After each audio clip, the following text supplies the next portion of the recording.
Item hashtag, SCP-010. Object Class, Safe.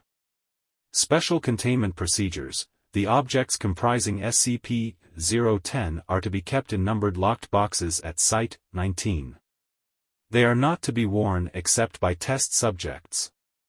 SCP-010 are only to be removed from storage for testing.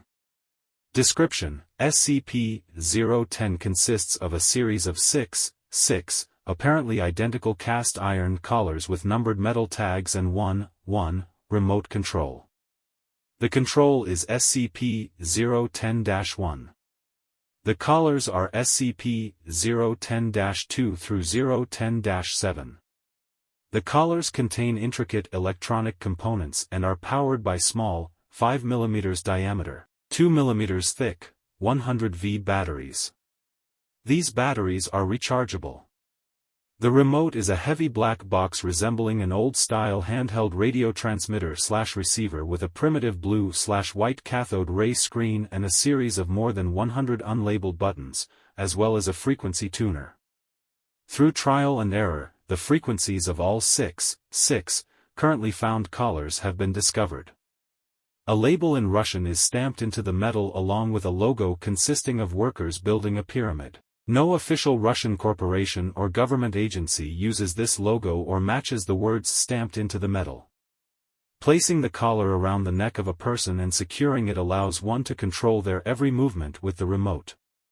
It is also capable of producing an adrenal response and activating or deactivating the sympathetic nervous system.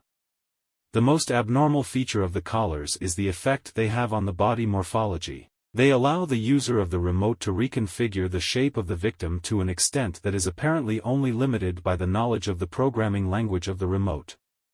Addendum 010-1, History.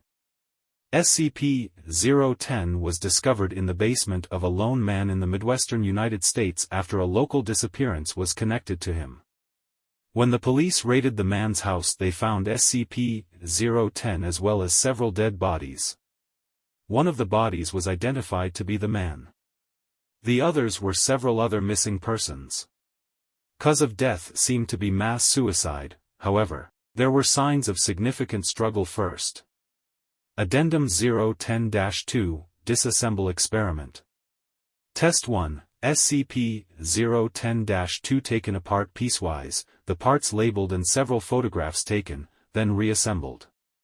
Result: after reassembly SCP-010-2 continues to function. Test 2, SCP-010-8 constructed identically to SCP-010-2 but with the closest approximations available to the unreplicable components.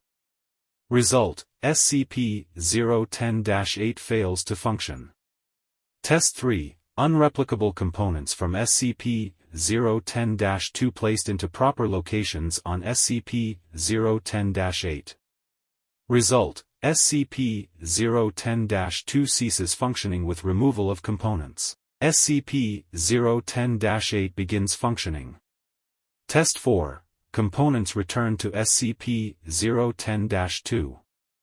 Replicable components in SCP-010-2 replaced randomly with replicas.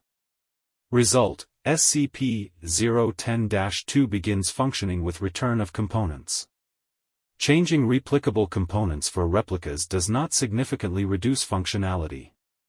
Replacement of a damaged transistor decreased time from transmission to effect of SCP-010-2 response to commands entered in the remote by 12%. Addendum 010-3.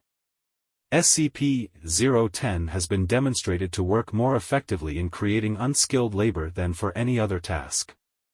The logo is Apartment, Dr.